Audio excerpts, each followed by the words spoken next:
কোরআনুল কারীম বলতেছে। আমি বললে তো আপনারা আমার উপর মামলা করবেন। কোরআনুল কারীম কি বলতেছে দেখেন। মুসলমান ভাইরা আমার, আল্লাহ রাব্বুল আলামিন বললেন, ওয়ালাকাদ জারানা লি জাহান্নামা কাসীরাম মিনাল জিন্নি ওয়াল ইনস লাহুম কুলুবুন লা ইয়াফকাহুনা বিহা ওয়া লাহুম আ'য়ুনুন লা ইউবসিরুনা বিহা ওয়া লাহুম আযানুন লা ইয়াসমাউনা বিহা উলাইকা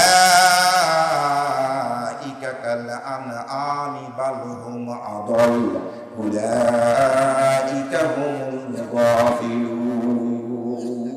আল্লাহু আকবার বলে।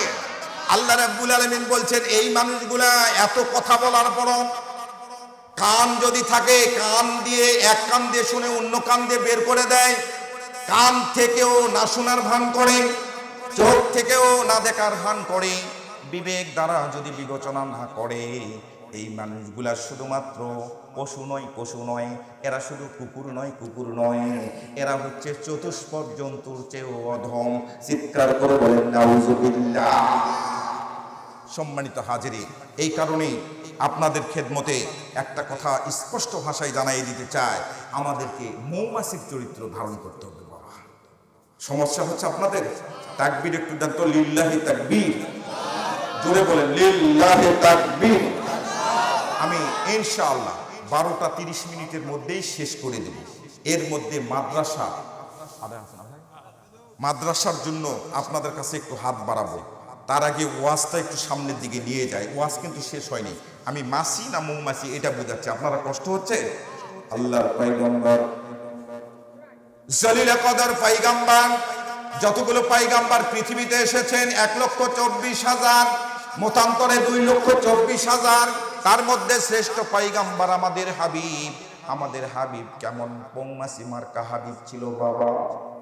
আমাদের হাবিবকে আল্লাহ রাব্বুল আলামিন তিলে তিলে কষ্ট দিয়েছেন, পরীক্ষা করেছেন, কষ্ট দিয়েছেন এমন কথা বলবো না, তিলে তিলে পরীক্ষা করে করে উম্মতের সামনে উপস্থাপন করেছেন। সুবহানাল্লাহ বলবেন না? উপস্থাপন করেছেন পরীক্ষা করে করে। প্রত্যেকটা পরীক্ষায় জিপিএ 5, গোল্ডেন 5 পেয়ে তিনি উত্তীর্ণ হয়েছেন। চিৎকার করে বলেন সুবহানাল্লাহ। আল্লাহর পয়গম্বরের উপর যখন এরকম আয়াতে কারিমা নাজিল হয়ে গেল, ওয়া ইয ইয়ামকুরু কাল্লাযীনা কাফারু লিইউসতু আল্লাহ রাব্বুল আলামিন কবুল করুক, বলেন আমিন। আল্লাহ রাব্বুল আলামিন আমাদের সকলকে কবুল করুক, বলেন আমিন। হিজরতের আয়াতে কারিমাটা একটু মাথার মধ্যে ঢুকতেছে না। আল্লাহর পয়গম্বর আলাইহিস সালাতু ওয়াস সালাম আল্লাহর পয়গম্বরকে বলছেন, ও পয়গম্বর, আপনি এই মুহূর্তে পয়গম্বর, আপনার দোস্ত, আপনার বন্ধু, আপনার একমাত্র বন্ধু আবু বকরকে সঙ্গে নিয়ে রাতের অন্ধকারের মধ্যে আপনি পালিয়ে চলে যান। সুবহানাল্লাহ। ওয়া ইয ইয়ামকুরু বিকাল্লাযীনা কাফারু লিইউসবিতুকা আও ইয়াকতুলুকা আও ইখরিজুক ওয়া ইয়ামকুরুনা ওয়া ইয়ামকুরুল্লাহ ওয়াল্লাহু খায়রুল মাকিরিন। আল্লাহু আকবার। এই যে মনে হয়েছে আল্লাহ রাব্বুল আলামিন যখন এই আয়াতে কারিমা নাজিল করে দিলেন, আল্লাহর পয়গম্বর আলাইহিস সালাতু ওয়াস সালাম আবু বকরকে সঙ্গে নিলেন। সঙ্গে নিয়ে অন্ধকারাচ্ছন্ন পরিবেশের মধ্যে সামনের দিকে অগ্রসর হন। কিছু দূর যেতেই কয়েকদিনের মধ্যেই মক্কা থেকে ইয়াসরিফ শহরে যাচ্ছেন। বাবা আবু বকর কেমন মৌমাছি মার্কা, মৌমাছির চরিত্রের মানুষ লক্ষ্য করে দেখে। ইম্পর্টেন্ট একটা সাবজেক্টের মধ্যে প্রবেশ করলাম আপনাদেরকে একটা জিনিস বোঝানোর জন্য। পয়গম্বর আলাইহিস সালাতু ওয়াস সালাম কয়েকদিন পর তার চামড়ার থলের মধ্যে যতটুকু খেজুর ছিল, পানি ছিল, ওই পানিটার খেজুর শেষ হয়ে গেছে। আল্লাহর পয়গম্বর দিনের বেলা তারা ঘুমায়, পাহাড়ের গুহার মধ্যে ঘুমায়, রাতের বেলা হাঁটে। কিন্তু যখন ইয়াসরিফ শহরের কাছে চলে গেছে, তখন পয়গম্বর আবু বকরকে বলতেছে, ও বকর, এখন দিনে এবং রাতে সব সময় হাঁটতে হবে, কারণ আমরা কাছাকাছি চলে আসছি, আর সময় ব্যয় করা যাবে না। সুবহানাল্লাহ। আবু বকর, কাল বিলম্ব করা যাবে না, সামনের দিকে অগ্রসর হও। কিছুদিন পর হযরতে পয়গম্বর আলাইহিস সালাতু ওয়াস সালাম আবু বকরকে বলছেন, বকর, আমার মস্কের মধ্যে যতটুকু পানি ছিল পানিটা তো শেষ হয়ে গেল, আর খেজুর পুটলির মধ্যে যতটুকু ছিল খেজুরটাও শেষ হয়ে গেছে। ও বক্কর, আজকে দুপুর বেলা এই উত্তপ্ত বালুরাশির মধ্যে যখন হাঁটতে শুরু করেছি, আমার তো প্রচন্ড তৃষ্ণা লেগেছে। কোনো মানুষ ইফতারের পূর্ব মুহূর্তে যেমন তৃষ্ণা লাগে, পয়গম্বরকে আজকে তেমন তৃষ্ণা লাগছে। আবু বক্কর এই কথা শোনার সঙ্গে সঙ্গে ছটপট ছটপট করা শুরু করছে। বক্কর, কাল বিলম্ব করো না, আমি পয়গম্বর মনে হয় আর বাঁচবো না রে বক্কর, তাড়াতাড়ি এক ফোঁটা পানির ব্যবস্থা করো।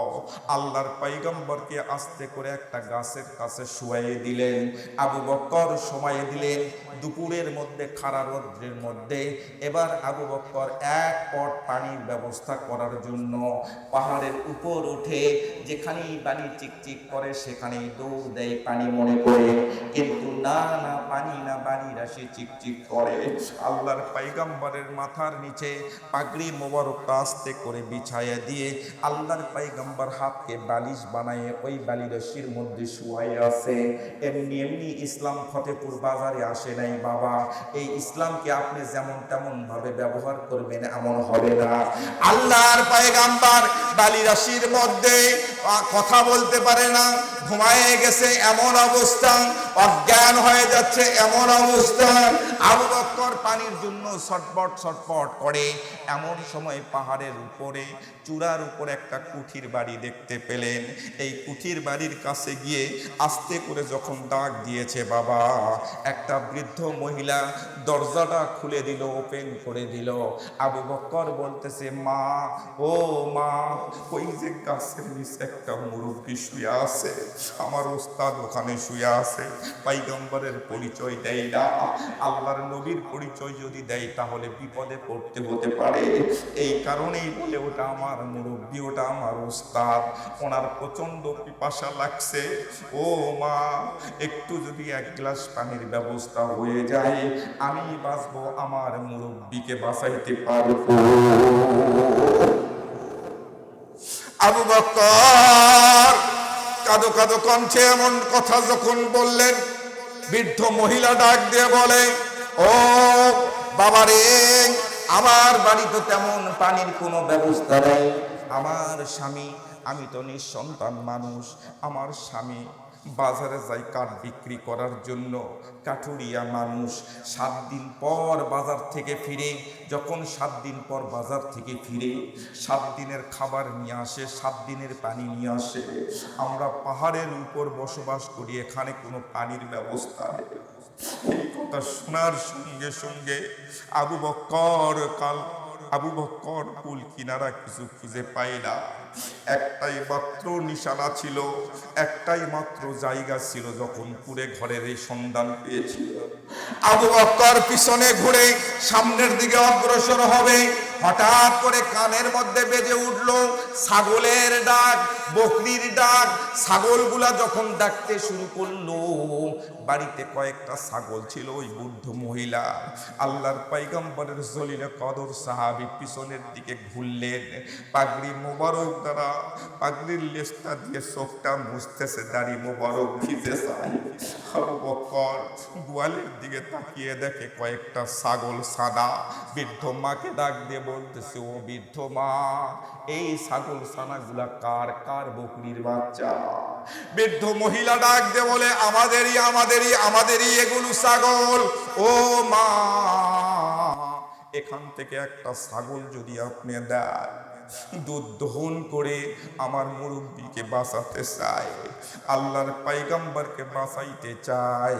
বৃদ্ধ মহিলা ডাক দিয়ে বলে, ও পাগড়ি পরা অপরিচিত মানুষ, আমার ছাগল আছে, তবে একটা ছাগলও এর যাবৎ পর্যন্ত বিয়ান দেয় নাই, অর্থাৎ সমস্ত ছাগলগুলাই বাঞ্জি ছাগল, বাঞ্জি ছাগল বাচ্চা হয় নাই।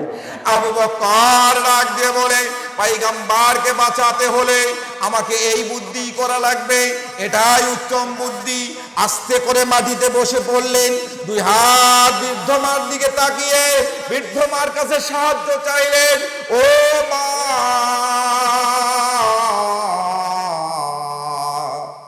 বাঞ্জি ছাগলই হোক, বাচ্চা না দে, একটা মাত্র ছাগল কয়েক মিনিটের জন্য আমাকে কর্জে হাসানা দেয়। আল্লাহর বান্দা মায়া লাগে গেল, আল্লাহর বান্দার চোখের পানি পড়ে গেল। বান্দি ডাক দিয়ে বলে, জান জান, যে ছাগলটা পছন্দ হয় ওই ছাগলটা নিয়ে যায়। কোলের মধ্যে আস্তে করে ছাগলটা নিল বাবা। এমনি এমনি ইসলাম ফতেপুর বাজারে আসে নাই বাবা। আল্লাহর পয়গম্বরের সামনে এসে দেখে পয়গম্বর জড়ো সরো অবস্থায়, ঠোঁটটা জোড়া লেগে গেছে। আল্লাহর পয়গম্বর যে কথা বলতে পারে না, আল্লাহর পয়গম্বর তাকাইতে পারে না। আল্লাহ পাক ডাক দিয়ে বলছেন, পয়গম্বর মাথা উত্তোলন করুন। একটা মাত্র ব্যবস্থা হয়েছে, কিন্তু পয়গম্বর মাথা উত্তোলন করতে পারে না, কোনো কথাও শুনতে পারে না। চোখের পানি যখন দরদর করে পড়া শুরু হয়ে গেছে, দাড়ি বেয়ে বেয়ে পয়গম্বরের মুখমণ্ডলের উপর যখন চোখের পানিটা পড়ছে, পয়গম্বর চোখটা নড়াচড়া শুরু করছে। বলেন সুবহানাল্লাহ। এমনি এমনি ইসলাম আপনার কাছে এসেছে, আর আপনি লাট সাহেবের মতো কলার নাড়াতে নাড়াতে জহর চলে যায়, আসর চলে যায়, মাগরিব চলে যায়, সার স্টলে বসে টেলিভিশনের দিকে তাকিয়ে আছে। এই পয়গম্বর আলাইহিস সালাতু ওয়াস সালাম হাউজে কাউসার নিয়ে দাঁড়িয়ে যাবে আর আপনার সাফায়েত করবে, আপনার সুপারিশ করবে। আপনি ভাবছেন কিভাবে? ইহসান করে পয়গম্বর আলাইহিস সালাতু ওয়াস সালাম যা বলেছে তার প্রতি ইহসান করে। আপনি আচার আচরণটা পয়গম্বরের আচরণের সঙ্গে মিলা, তাহলে বুঝবেন আপনি মৌমাছি মার্কা মুসলমান। সুবহানাল্লাহ। আমি সামনে কথাগুলো শেষ করে দিচ্ছি, এর আগে মাদ্রাসার জন্য একটু হাত বাড়ালাম।